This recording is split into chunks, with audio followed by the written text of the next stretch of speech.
Yeah, man, people, welcome back, welcome back. You don't know the morning inside is there again. Salute to everybody in the Monday morning, one of the laziest morning of the week. After you have to have an exciting, a busy weekend, it's one of the day that look, you really don't want to get up out of your bed after a very good weekend. You wish the Monday was another day after weekend. But yeah, we don't know what they have to rise and shine. Bless up to the people who watching the video, on their way to work. Bless up to the people who also at work and watching this video. Or if you at home and you saw the notification popped up, in the early morning there, and you're watching it in bed, bless up on yourself. Really appreciate it. And bless up to the people who watch the Nick and Dan podcast with me and Daniel football show. So go over there and give him a subscribe.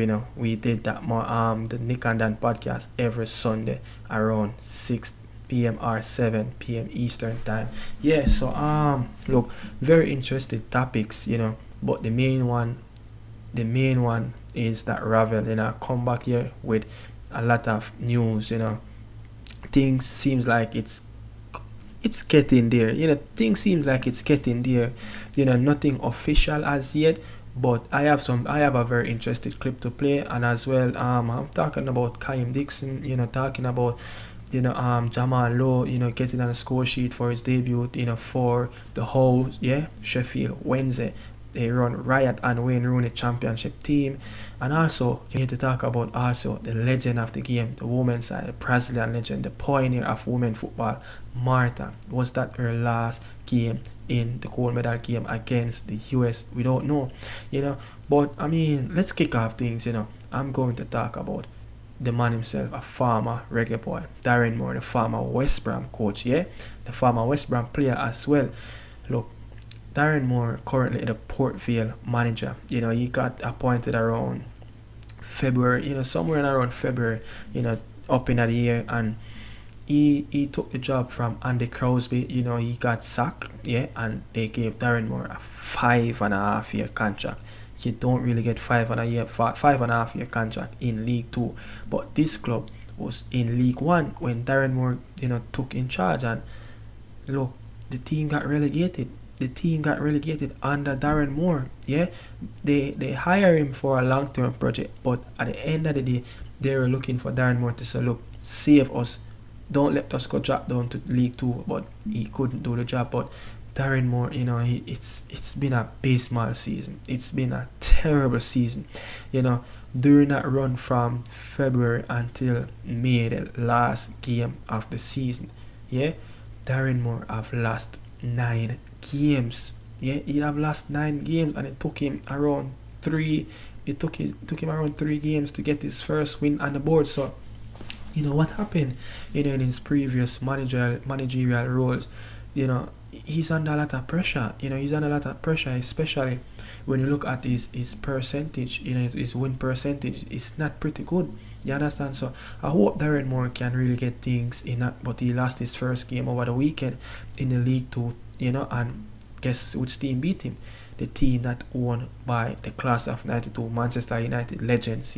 Salford City have beat them 3-0. So hopefully, Darren Moore can, kickstart his Port Vale career, kickstart the Port Vale project, and, get it on a run. But you don't really get 5.5 years. Players nor managers don't really get 5.5. So it's good to see that these owners see something in Darren Moore where other owners they really see, and gave him 5.5 years. So look, if this is a success, then there will be another job for him. If this don't really work out at that 5.5 years and he got fired in the next 2 seasons or so, it will be very hard for him to get a very decent job, as he's starting up in the Premier League, Championship, League 1, and now he dropped down, so he's going to drop down to the pecking order. So next up, I want to talk about the CONCACAF Nations League. As we saw over the past couple of days, CONCACAF have announced the schedule for the Nations League. It seems like we have night match again, 7 p.m. local time against Cuba, and guess what? No other than Babsy Grange have announced that look, they expect CONCACAF to pass the inspection and gave them the green light to go ahead and play night games. But I think things are still ongoing. Nothing really, on my end, I don't really see anything 100% over the line. Look, all of the inspection has done and everything is ready for September the 5th against Cuba at home in the office, 7 p.m. So yeah, CONCACAF set their schedule 7 p.m. So let's see if it's going to be a 7 p.m. kickoff. I remember what happened the last time against DR. Early kickoff around 3, I think at 3 p.m. or 4 p.m. One of those times, but look, moving on from that, so Jamaica will play, Honduras in the return leg. Yeah, not the return leg, the next game of the group stage at 8 p.m. local time in Honduras. But we saw Kaim Dixon repost one of Charlton Athletic's story of Charlton Athletic beat Wigan Athletic away in their first League One game, away at DW Stadium. And a lot of people on Twitter have saying that, look, the deal is done, Charlton Athletic, let's announce the deal official. Yeah, let's announce it. And a lot of people, like English fans, it seems like they love Kaim Dixon and they can't wait for him to be announced by the Charlton Athletic Club. And it seems like they just anticipate, like they just seems like they know that they're going to get a very, very good player, and look, they started the season well. Kerry Anderson, have played 90 minutes in a game. He picked up a yellow card. I think the Jamaican keeper name is Adik. I think he had a game that he played for the reggaeboyz. I think the game that we played in Spain against Catalonia. I think that is a game he made his debut for the reggaeboyz in that. I think it was on that 23 game, something like that. But yeah, look, League One, it's going to be very interesting. We even saw Ricardo Gardner, his son Jay Gardner, made his professional debut, the scholar at Stockport County. Yeah, so it's going to be a very, very good League One, and especially for all the people that live in the US. Yeah, Paramount will bring you all the games. So you will see a lot of games with Kerry Anderson. Yeah, and Kaim Dixon, and see a lot of games showed here in the US about Charlton Athletic, coming from Paramount. So I really appreciate Paramount, if they get the broadcasting right, bring the game on TV so we can see the EFL Championship, we can see more of the reggaeboyz players that play below the Premier League in the lower tiers. So yeah, we're going to move on. Next thing with Kaim Dixon, we saw a football talent scout page on Twitter. I've posted something, it's up there on the screen, about Kaim Dixon, some generational talent. He's ranking amongst the best youths around the world, and this page have 290,000 290k followers on Twitter. So it's a very huge platform. Then a lot of people would see Kaim Dixon and wonder, who is this boy from Jamaica?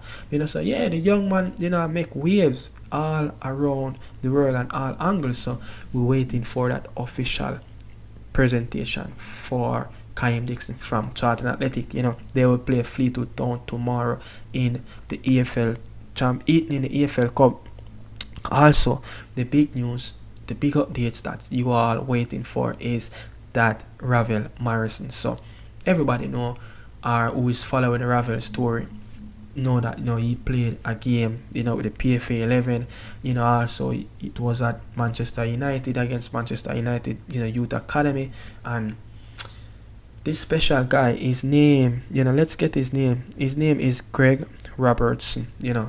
The picture that you see on the screen at the moment, him and Ravel, were chit-chatting, and guess what?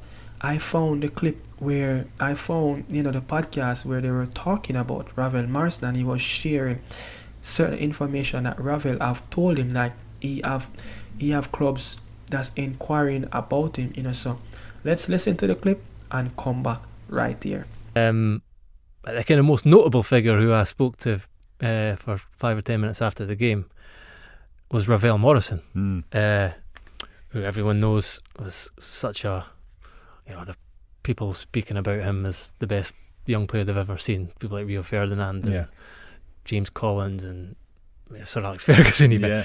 And he's had a very, very eventful, tumultuous career. He's not played a competitive game for nearly 2 years.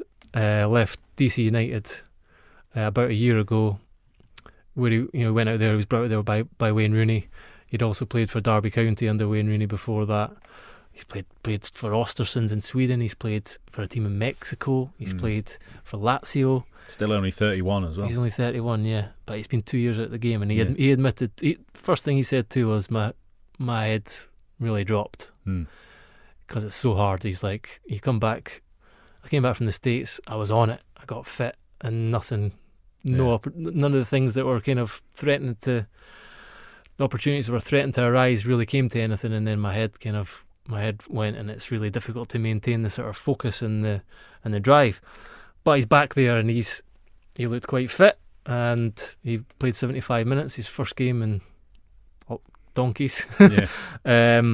He's going to be there next week as well, and he said he's had a few inquiries from League One clubs, and you could see as well, it was funny, he's like, he's obviously had these difficulties in his personal life and stuff too, and he was quite kind of slightly shy and introverted, but you watch him in the warm-up and you watch him in the game, he's got a big smile on his face, and he's saying still, I just like, no matter how hard it is, when you do get back in and you're playing football and you're doing the thing you love, there's nothing better. And like, that's the truth of the matter. That's what all these guys feel like. They just want to be back playing. How long does it run for? Like, how long are these guys got a chance? Because obviously not being attached to a club means that you could be signed as a free agent kind of at any time. So it only runs to August, right? End of August. So it's quite the PFA will be a big expense to this. They have 30 places every week, and they've been oversubscribed. Right. So some people have been there since the start. Some people have dipped in and out, and they've also had to kind of share the places out. But it runs until the end of August, and at that point there really will be some worried faces, I'm sure. But it'll keep them in a kind of condition, physically and mentally, that would have been impossible without this. And so they're definitely a major advantage in the sort of preparations and readiness for if those calls do come. Yeah, let's hope it's when, not if. when the calls come, if they're all listening to this. Greg? Yes, so you listen that the man, said that there's a few clubs inquiring about Ravel, who located in the League One. Yeah, again, we just spoke about the League One.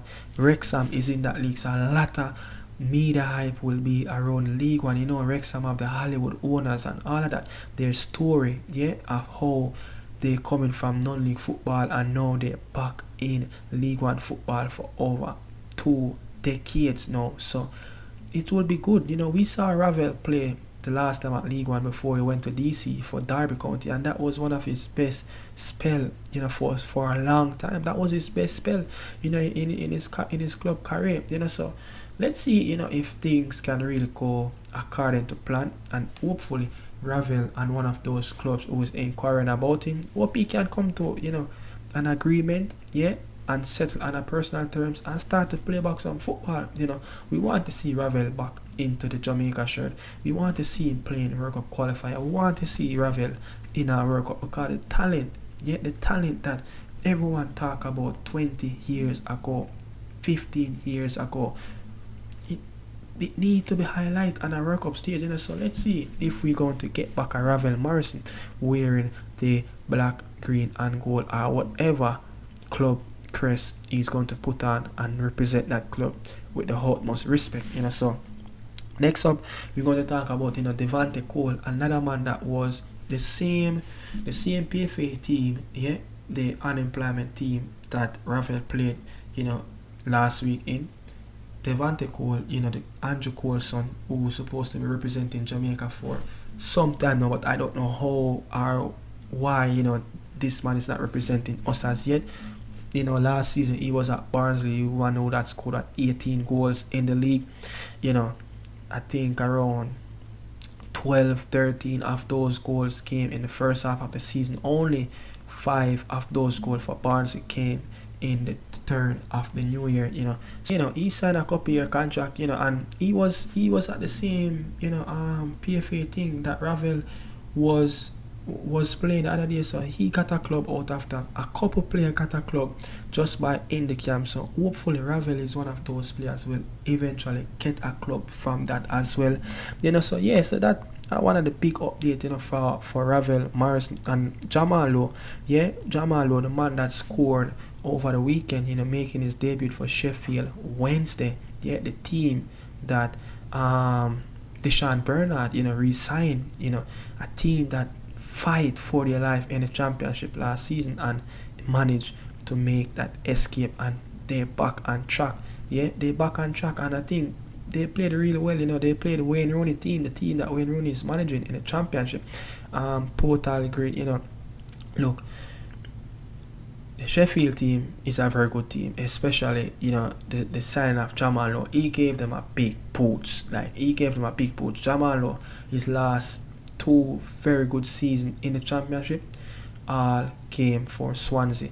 Last season he scored 9 goals. You know, a couple seasons back in the 21-22 season, he scored 14 goals. That was when they just got relegated. You know, he had Andre Ayew was playing alongside him, and he scored loads of goals. They went to the championship playoff, but didn't manage to get promotion. You know, he got an opportunity to play at Burnley.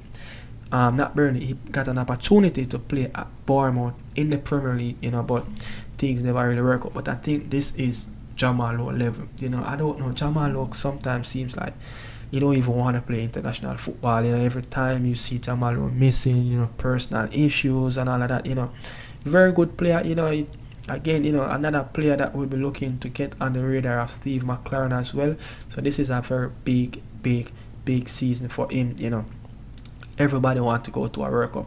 You know, so next year the Workup qualifiers will resume for the reggaeboyz. You know, everybody want to be a part of that, and going forward, they know that it's an easy part for the reggaeboyz to qualify for a Workup. So let's see what's going to happen. You know, sign a couple year contract. No, he can be settled. You know, he had a reggaeboy with him, and you know, let's see what will be happening. You know, with Jamal Lowe. But the championship, this is his level, and this is where he should be competing at. And probably until the end of his career. You know, look, I know if there's a Premier League club come more money, he will go up to the Premier League, but I just don't feel like Jamal Lowe is a Premier League standard, to be honest. I just don't think he's going to find that club going to invest in him that well and give him that much game time so he can produce at the highest level in England. You know, but moving on, you know, Martha, was that her final game at the Olympics in the gold medal game against the US? You know, it hurt. You know, this is the 3rd time the US have broken Martha's heart. You know, it came from the first time in 2004, yeah, at Athens in Greece. The second time it was in Beijing, China, you know, in 2008, and now in Paris in 2024 they lost again. Yeah, so the three times that they went to a Gold Cup, I'm saying Gold Cup, the 3 times that they went to a Olympic final to get the gold medal, yeah, to make Martha win her first major title for. I don't think Martha have ever win. I think they win the South American, but like I'm talking about like a major tournament where you have different countries from different continents. Martha have never won the World Cup, not even the Olympic, not even the UEFA Champions League. You know, she went to the World Cup 2007 and they lost in that final. I think Germany beat them. You know, she is what's the thing, FIFA World Player of the Year, you know, 6-time FIFA World Player of the Year, the best FIFA women's player, you know, 6 times, you know. And Martha have also, you know, she is the leading goal scorer in World Cup, you know, and then she is a 2nd leading goal scorer in Olympic football behind her former teammate Cristiani, you know. So Martha is a legend, a pioneer of the game, you know, someone who is highly respected in the women's football, in the men's football as well, you know. She have brought so many people off their feet, you know, so many eyes glued to the television, you know, when she just started out. And, you know, at her later stage, many people were touting her to get this gold medal so she can go out on a strong, you know. Brazil, the players were trying to get the gold medal, but I think Brazil have fought really good, you know, facing the US and France team.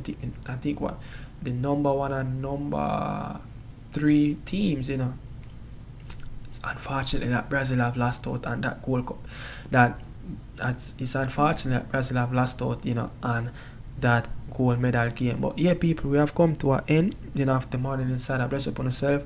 See you guys tomorrow with a very interesting one. Yeah, I have a very interesting one tomorrow. So bless upon yourself. Salute. Peace out.